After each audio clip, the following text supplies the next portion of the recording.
ଏକ ଛୋଟ ଗାଁରେ ନବ ନାମର ଗୋଟେ ଭଲ ଓ ସହଜ ଛୋକା ରହୁଥିଲା। ନବ ସବୁବେଳେ ହସୁଥିଲା ଏବଂ ଗାଁର ସମସ୍ତେ ତାକୁ ବହୁତ ଭଲ ପାଉଥିଲେ।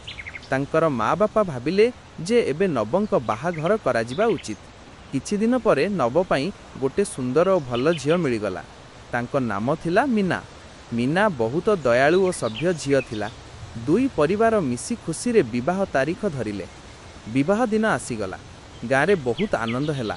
ଘରେ ଘରେ ଆଲୋକ ସଜା ହେଲା, ଢୋଲ ଓ ବାଜା ବଜିଲା। ନବ ସୁନ୍ଦର ବର ପୋଷାକ ପିନ୍ଧି ଘୋଡ଼ାରେ ବସି ବାରାତ ନେଇ ମୀନାଙ୍କ ଘରକୁ ଗଲେ। ସମସ୍ତେ ନାଚିଲେ ଓ ଗାନ କଲେ। ମୀନା ମଧ୍ୟ ବିବାହ ପୋଷାକରେ ବହୁତ ସୁନ୍ଦର ଲାଗୁଥିଲେ। ପୁରୋହିତ ମନ୍ତ୍ର ପଢ଼ିଲେ ଏବଂ ନବ ଓ ମୀନା ଏକାଠି 7 ଫେରା ନେଲେ। ବିବାହ ପରେ ସମସ୍ତେ ଖୁସି ହେଲେ।